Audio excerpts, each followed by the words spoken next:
So today I'm here with Jane Guyn. And Jane is a relationship coach and a sex expert. Right? And you have a PhD in human sexuality. That's correct. It's the best PhD ever. All right. Thank you so much for being here.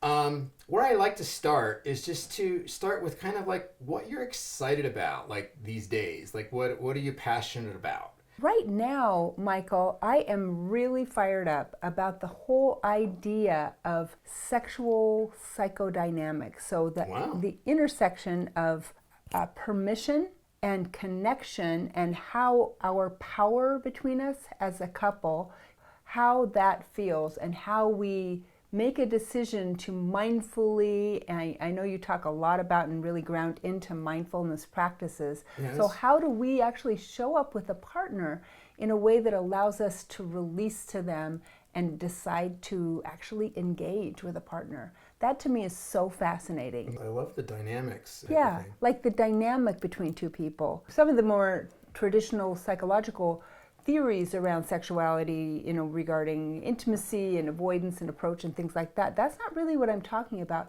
I'm talking about on the ground or in the room types of dynamics. How do I, if I am your partner, how do I actually give you the cue that I want you to approach me? Because Wow. we women, we want to make sure that we are consenting, of course, and there's so much really important work being done around the Me Too movement and, really helping us decide and learn how to speak our truth about Yes. when we're consenting and how to ask you and how to prevent something from happening where we don't feel like we're consenting.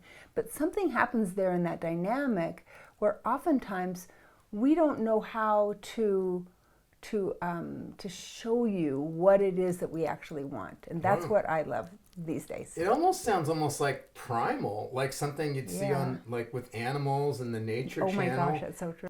The thing is that when we're early in a relationship, so we talk about new relationship energy where arousal and eroticism and turn on is really high. Right. We can float right past these difficulties because Yes. there's such a wave of eroticism and turn on that we don't even notice that we're floating over rocks. Yes, Right? yes.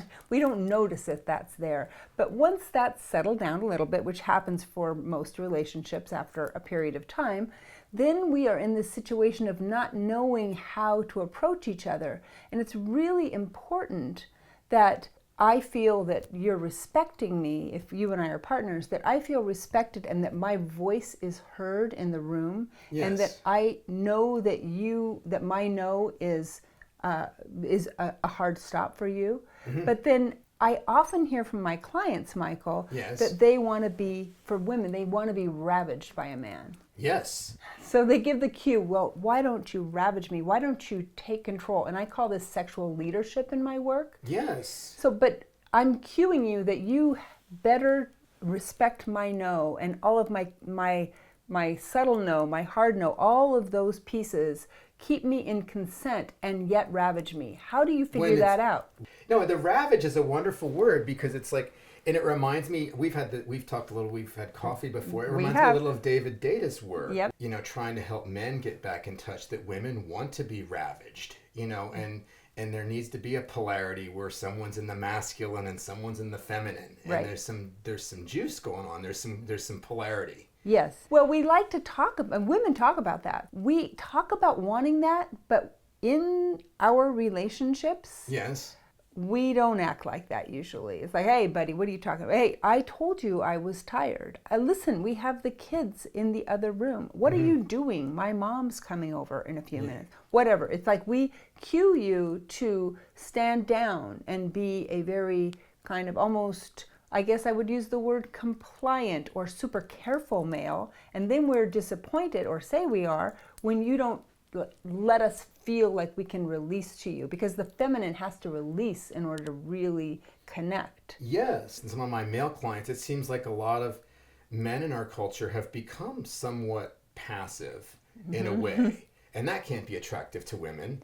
It's a challenge. So as a guy then, how do we know if it's no like respect you know, or if it's you're saying a concern? Well, I don't know. I mean, the kids are right in the other room. Right. Maybe that's like, this is kind of exciting. It's like, I know, but okay, we'll be really quiet, whatever. Yeah. Those cues are what you seem to work with. I love working with men. I work with men a lot, whether they're coupled or single. And so what I help men to do is figure out this interesting balance between pulling back and being top shelf whiskey. So like you... I love that. You gotta want this, right? I mean, this is not needy. It's a never needy energy. It's like top shelf. Like you're lucky to get a little of this, right? Yes. From the men's side. From the men's side, right? Because the guy is usually like, he's like all about, hey, can we? It's okay. Why, right now, maybe. Ooh. It's like puppy energy. And kind of kissing your butt, no way. Yeah, well, and just like, beep, beep, beep, beep, beep, beep, like that's not hot. No. That is not hot. It's so like hot or not, Right, that's not. So top shelf whiskey. So like holding that piece of like, I might let you have some of this, right? And that's hotter for a woman because, we've talked about the erotic equation. This is Jack Moran's work. Excitement is equal to attraction times perceived obstacle. Wow. So I get turned on when I'm attracted to you and I can't quite get you, which is why affairs are so hot. Yes. Right? We can't get that. Yes. So I'm attracted, I'm so turned on because I can't get that thing. That's why we're turned on when we're in an affair. But so when you're top shelf whiskey, you increase my excitement for you because you're not being a puppy who's like constantly there. And oftentimes, I'm sorry to tell you this, but women refer to their men as children, which I really push back against women. This is part of the female culture that has happened where there's a lot of kind of infantilizing of the male. And no wonder we don't want to have sex with men because we've somehow demonized them or made them into like, oh, I've got 2 kids. Well, 3 if you count my husband. Right. Gets said a lot. You probably hear that in your practice, right? I do hear that. And it's not right. I mean, so what we're saying to men is that I don't see your powerful personhood, and then I'm not going to be with you because you are so easy to get and kind of just almost in the category of annoying me.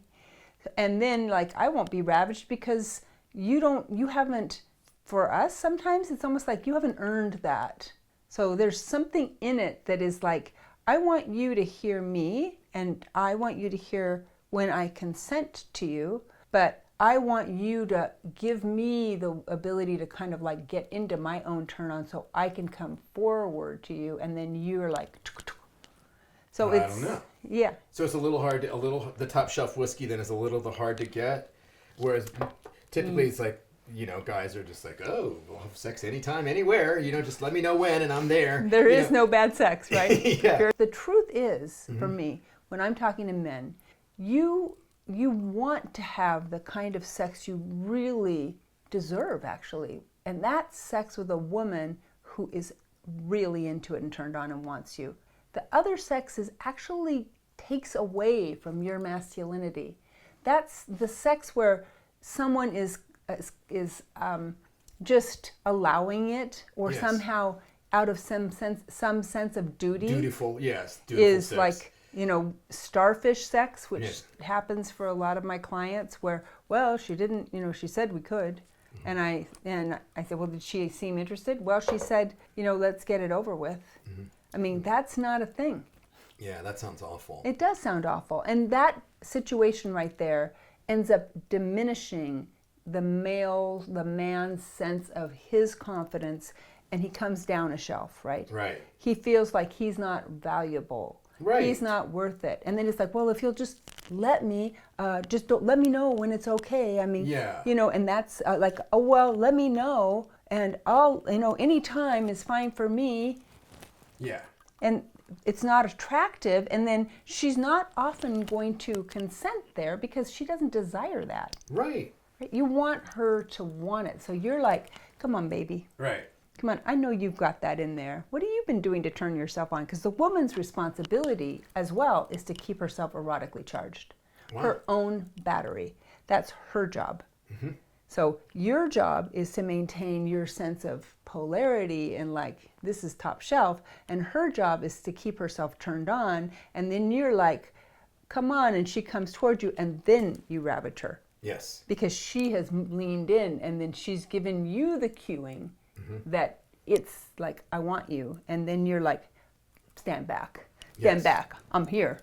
I'm ready for you. Yeah, no, and there's a lot of cueing then, and a lot of subtlety, and Totally. So that in your workshops then, is that some of the stuff you work with? Is Right. this cueing? Yes. And excellent. Right. And So if you for couples, right, and Yes. for couples who work with me one-on-one during my 6-week program that I do with couples, or with Yes. the extended program, or we're doing a workshop here in Central Oregon. We'll be doing them ongoing. This one happens to be at Brasada Ranch next Oh wow, month. that's a good Love place. it, Yeah, that's a good. Super sexy place, yeah. I've never been there. I've heard wonderful things about it. Well, the energetic out there is spacious, and it does have both a masculine and a feminine feel to it. Nice. So I think it will be beautiful for drawing those two pieces together. Yeah. And yeah, so I'm super excited. I love what I do. And you know, it is so challenging for couples, because I do work with non-heterosexual couples as well.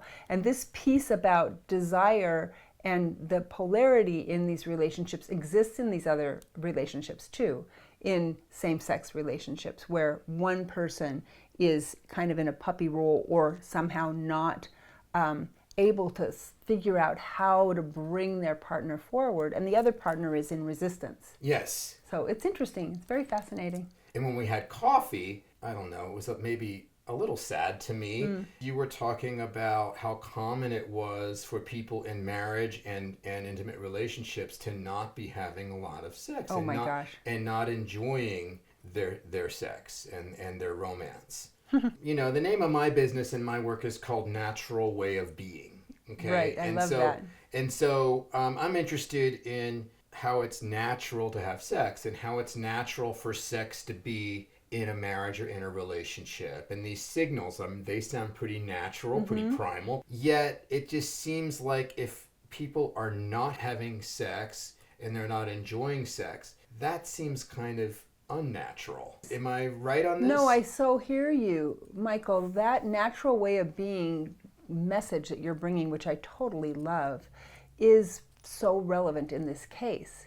Because in truth, we are animals that need touch and connection. And sex brings us all sorts of positive things, including positive neurotransmitter flow, Yes. stress release, a sense of belonging, that feeling that another person completely accepts and loves you. I mean, there's so many pieces for a relationship.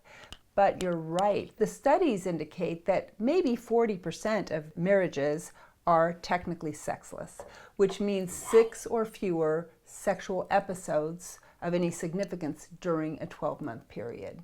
Wow. So it depends on which study you look at. Some say 20 to 30%, some say more like 40%, but it doesn't really matter, does it? Because if we're talking 6 episodes, what if we're talking about 12 episodes? So once a month, that's very common. Wow. Once a week is a very active sex life for the people I talk to. I have couples who have not had sex in over 5 years. Wow. Because it has become very fraught and high stakes to try and get over this awkwardness. That's what's happened. Wow. I know. So it's awkwardness Awkward. that's preventing us from having sex. Yes, awkward. And hurt feelings. Huge. Rejection. For example, someone will say, the last time I brought this up, and they have this specific situation that happened. I said this, and you said that, or he said that, or Right. she said that. And and that it's very hurtful because it's such a tender topic. And so that person who made an effort, a bid, if you will, for connection in that way, for that natural connection, and got their courage up, and I'm going to do it, and thought about it, maybe got a book. Oftentimes somebody brings an item into the conversation. I have this book, I'd like to try this out. And the partner then either is too busy or isn't receptive, then that door closes, and Yes. now it's seemingly impossible to have the conversation. So that's where Yes. we start, is how to have the conversation, or one of the places we start. I can even remember in a past relationship where I was trying something new and it got shut down. Yeah. And then I just kind of closed. I mean, it didn't close our sex life, but it closed the experimentation Right. part to some extent. Yes. Because I just, That thread. yeah, because it was so risky to Yes. do that, you know, Exactly. and it was so risky to say, hey, let's try this. I know. And then it just is like, and she laughed, Oh, you know, and so it was hard. just like, oh, okay, well, let's not try that. Yeah. like, let's never try that again, ever. Exactly. Right. So I teach people a very specific process for communication about sex because of that very fact, that when we feel judged, so oftentimes we'll be like, hey, talk to me about anything. Mm-hmm. And then you're like, say something, well, and then they're either laugh or say, oh my God, I can't believe you said that. Or Yes, some yes. kind of put down judgmental comment. And it just hits us at such a deep level when that happens. Well, the level of vulnerability. Yeah. I mean, you know, with Brene Brown's work and everything, Yeah. vulnerability is such a huge thing. And Right. how could it be more vulnerable Exactly. than that? Really? Exactly. Because if you would maybe, I mean, I have people I work with who've had a sexual fantasy for 10 plus years, finally bring it to the relationship. Not necessarily even asking to implement the fantasy, but just wanting to share the fantasy. And sometimes those people are met with tremendous disapproval. And when that happens, it's really tough to continue showing up. Because before the fantasy was shared, at least they didn't feel judged like that. Right, right. But once the fantasy is shared, or the sexual request has been shared, then there's this sense of being outed and being vulnerable. And if we feel Exposed. judged, exposed. Yeah, it's really... So anyway, that's why it's such interesting work, is it's so tender, but it is very, very challenging. It's not for the faint of heart. Right. Requires a lot of courage, I would think. Like if you does. have a client and she or he is going to try to initiate sex in a marriage or a relationship there hasn't been it. I mean, it must take a huge amount of courage. It does. So many people actually end up right at the pre-divorce time in their marriage. So they come along, they go through couples counseling and talk about communication, and so they make some good improvements, and they think, okay, this will fix the sex thing. And when the sex thing doesn't improve, they then, one person usually decides, if it doesn't improve, I'm out of here. Right. I'd rather be alone than in this marriage where I feel so isolated and lonely with you, right? So I'd rather live alone and leave the family than stay here. Yeah, it's almost more painful to be in the same bed and not having sex than it is to be in separate beds. It's like you love chocolate cake, and I'm here and I'm like, oh my gosh, did you ever go to Costco and get that cake? And I'm like eating the cake, and I'm like, I know you like it, but I just keep eating it, and I don't ever offer you any. And then if you say you want some, I'm like, no, not for you. Wow. It's really, that's how it feels for the higher drive person. No. The other person feels like, what is with you? Constantly hammering me. I'm just trying to eat my cake. Yes. Like what? Yeah. Like, just Why settle are you always down. wanting my cake? You're always messing with Your own me. damn cake. I mean, like, can I go in the other room and eat it? I mean, you're on me constantly. You're just trying to make me feel guilty. And, like, you need some more confidence in other areas. You need some other interests, which sometimes is true. Right. Like, if people become so consumed, it becomes difficult for them to think of anything else. To me, sex often becomes a big deal when you're like not having it. Right. When it's not in balance. Yes. Then it gets to be a big deal. Huge. Otherwise it's like great. It's just sex. It's just part of life. It's not a big deal. Right. So the studies show that if your sex life is not on track, it causes like a 75% decrease in your relationship satisfaction. But if your sex life is good, maybe it gives you a little bump of 10 to 15% from the base. Wow. So it's like, great, a little bit nice, everything, you feel good, it's amazing. But when your sex life is off track or somehow really disconnected, it's a big decrease in relationship satisfaction. Yeah. So it's worth it. It's worth looking at it if this is something you're facing. Well, absolutely. The lower drive person typically is kind of shocked, like, what? Yeah. You're going to leave me because we don't have enough sex? I can't believe it. You're going to leave our family and everything we've built? Yep. Right. So it becomes, there's a lack of understanding of each other there because of that this lack of satisfaction that the person whose higher drive has, and they tend to feel like the lower drive person is controlling everything, and they have no way to change it. Yes. And just to make sure, I'm sure you're talking about higher drive and lower drive, just to challenge stereotypes. So it's not always men having the higher drive Not and at women all. having the lower. In a heterosexual relationship, when the woman is higher drive than the man, there's a lot of sexual shame that goes on for that woman. No doubt. Because she goes to like book club and sits around, with her friends having wine, and they're like, oh my God, I'm going to try to stay out late tonight. Jeremy is constantly on my case when I get home. I just hope he's asleep before I get back, because he is like all over me. I mean, this is typical. Right. And then this woman who can't get her husband to have sex with her, who feels like so inadequate, feels unsexy, like, what's wrong with me? My husband won't have sex. Inevitably comparing. Yeah. And she doesn't have a voice. Like, I can't, he's not interested. I've done everything. And then the other women don't know how to support that. It's thought that it's always, in quotes, the man who's higher drive, which is a falsehood, but it's held in these female spaces that that's the case. And it's oftentimes held around men too. When men talk about it, they think, oh, my wife won't give me any. Right. And guys who are not desiring feel a lot of shame as well. Yes. They feel like they're not performing well, they're not satisfying their wife, they don't feel like as much of a man. So there's a piece there that shows up for those guys. So it's interesting how the high drive, low drive piece shows up in different relationships. Yeah, and it just seems like there's a lot of kind of feast or famine stuff. It is so true. I think it's because people get stuck. Like they're now kind of like in their corners of the boxing ring. And now you don't know how, no one's there to ring the bell. I'm kind of the person like ding, and then we kind of try to come toward each other, because like once people get near each other, they're like, I remember liking you, Yes. And then, that wasn't that bad. Well, what will we do again to feel like we can melt? Yes. Like, I like to see people melt like butter in a not too hot cast iron skillet. Wow. Just a little bit. That's a great metaphor. So that it's not burning, just a little bit, just enough, so that it can be delicious.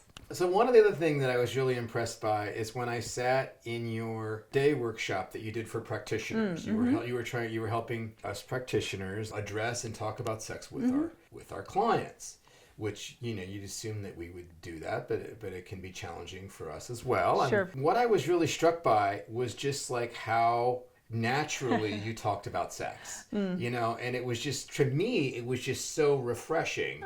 It was just natural, and there was no stuff around it. It was no longer secret or dirty, and you just talked about it like it was very natural and very matter of fact to say, well, this happens, and and at first people were just like, oh my God. Yeah, I know. You must get that a lot. It's like, oh my God, I can't believe she said that. I can't believe she said that. I know. And then it's like people look around, it's like, I guess that's, like, okay. I mean, some of the words I bring into a room, I remember people saying, like, I've thought about using that word, but I don't know. Now that I heard you say it several times, or even a lot of times, like, I guess I kind of want to say that in my relationship. I'm going to claim that. There's an ability to claim it being easier. Well, it's such a modeling. You do it with grace and naturally. And then to me, it started giving me permission. Yeah. It kind of encouraged me. It's like, wow, it's okay to talk about sex. And how often you really get to talk honestly about sex. Absolutely, yeah. This is kind of cool. Absolutely. I love that you said that, because we are so muted about it, and that's one of the problems. For example, if you had an eating problem or concern, like you had problems with your digestion, and people around you were giving you some ideas like, hey, I've tried the intermittent fasting thing, or I've tried a gluten-free diet, or whatever, dairy-free. You could have that conversation anywhere. Yes. And it's a very similar thing. It's a bodily function. It has to do with our everyday living, with how we feel. But we just don't discuss our sex lives that way. We don't say like, I've been having trouble with orgasm. I don't know. I mean, I used to have good climaxes, but now it's not feeling as good. and you're over at, like Boss Rambler or Megaphone Coffee or something with your friend, working on some project, and you're like, I'm just having difficulty with that. People think that others would just shame them if they brought up personal sexual concerns. We do talk about sexual assault and difficulties quite happily. Yes. Unfortunately, that's all we talk about. Yeah. And challenges that are bigger or something horrible that's happened in the society around us, but we don't talk about our personal and more kind of really day-to-day things about sexuality. Like, we don't do that. And so we don't have resources.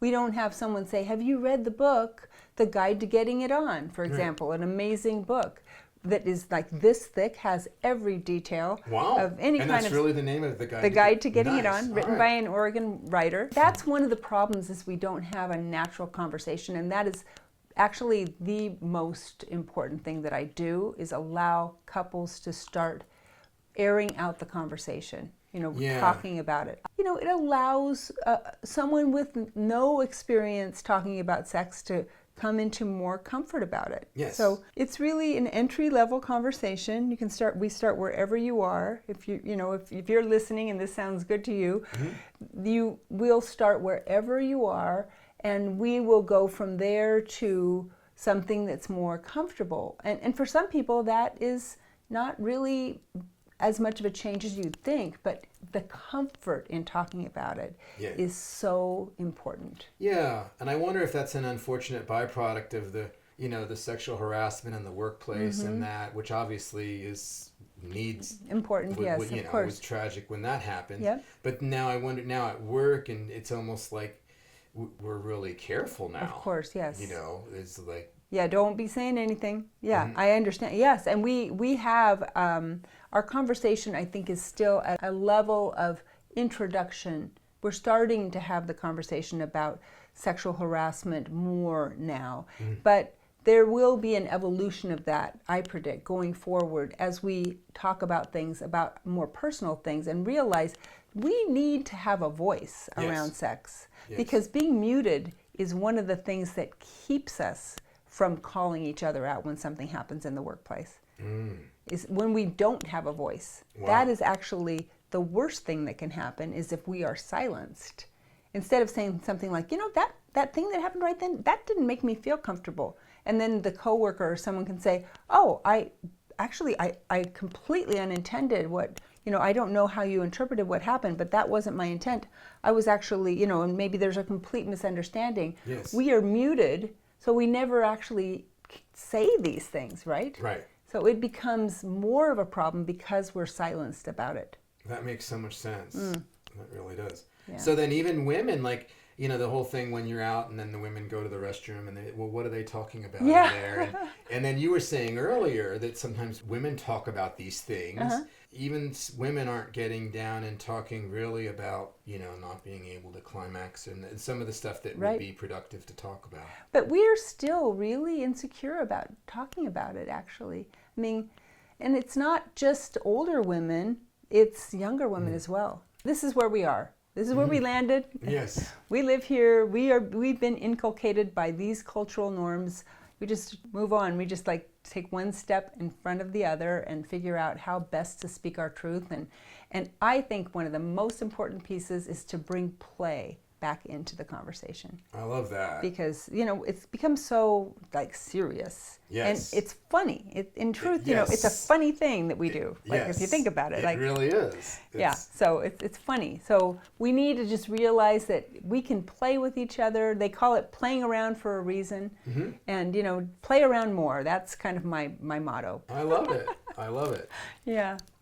So I guess the only other thought I had is maybe you could tell me and tell us a little bit about this workshop you're going to do. Absolutely. I mean, maybe someone's seeing this on YouTube and they're like, I'm one of those people that, has sex once a month if it goes well, or I haven't had sex for a long time. Right. I mean, in terms that it can help the viewer. Yeah, of course. Yeah, like how could they reach out to you and how can they get help. Absolutely.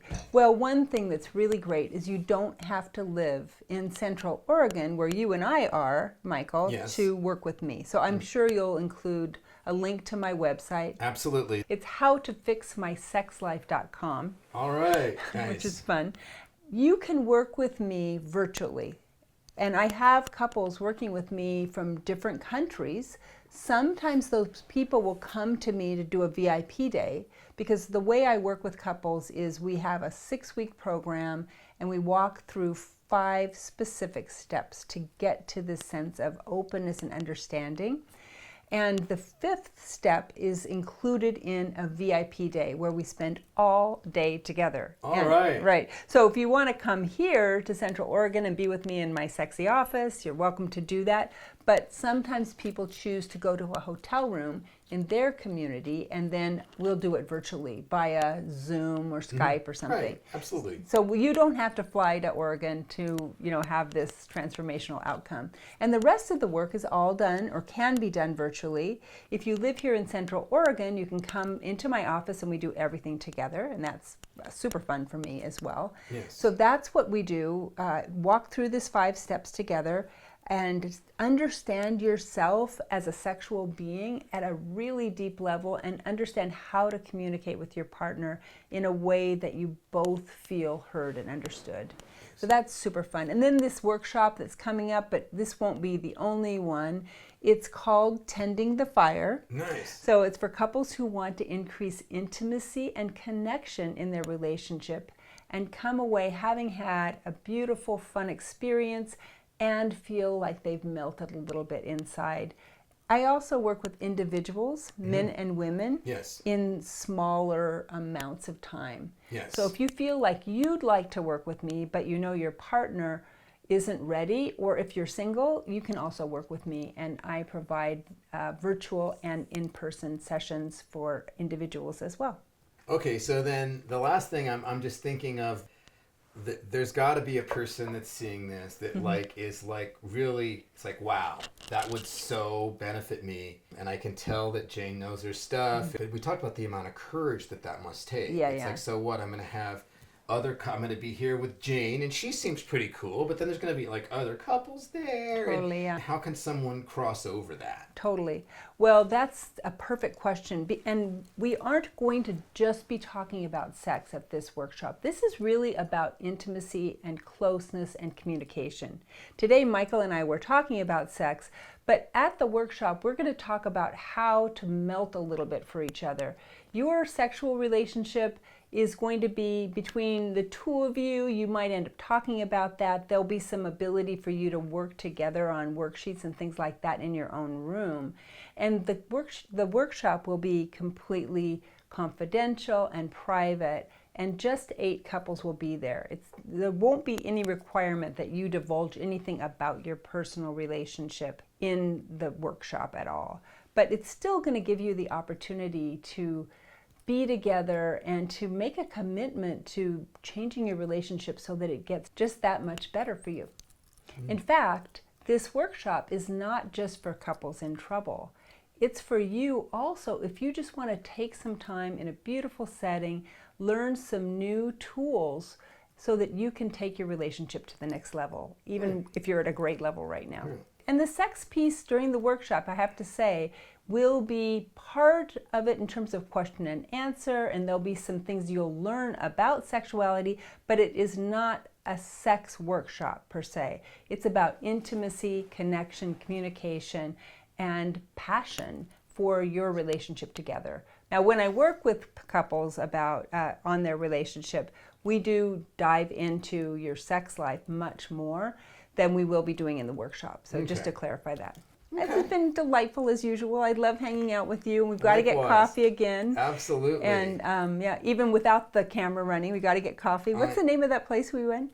Looney Bean. Oh, I love that place. It's in Bend. It's down by the river. It's right, really nice. Right, really super. Anyway, it's been a delight. Thank you so much for being here and bringing your, I guess, your medicine, your gift of being able to openly and naturally, talk about sex and help us kind of get back in touch. I can't think of anything that's more kind of human You're and so natural. right. Yeah, it's so important. It's really important. So if this conversation touches you, reach out to me. We can just jump on a phone call, actually, and get a sense of what might serve you. Honestly, I would be really honored. All right. Well, thank you so much. Absolutely. I want to share with you, Michael, a key to the relationship of your dreams. Wow. Yeah. You don't get offered that every day. Right. So in my hands here, I'm holding keys, real keys, and one of these keys will be the right one for you, and you'll choose that key, and it's my gift to you. All right. That you can have what you most desire now and in the future, and always know that you hold the key to what it is that you desire. Because I deeply believe that we can create what it is that we really need and what we desire in our lives. So put your hands out. Oh, wow. Okay, so now close your hands like this. Now I want you to feel into the keys, and then you're going to look and you'll know which one is for you. Okay, you choose the one. There. This okay. is my key. That's it. Alrighty. So I can put this on my keychain and just carry it with me. Right. And know that I've got the key. You have the key. Nice. To your perfect relationship, your desire, your passion, your eroticism. You hold the key. Nice. And if at some point you want to share that key with another person, you can allow them to unlock your eroticism for you. Oh, wow. It's That a sounds choice. exciting. Or you can hold it yourself. But it is yours, and you have it now. All right. Well, thank you. You're welcome. Thanks so much. Of course.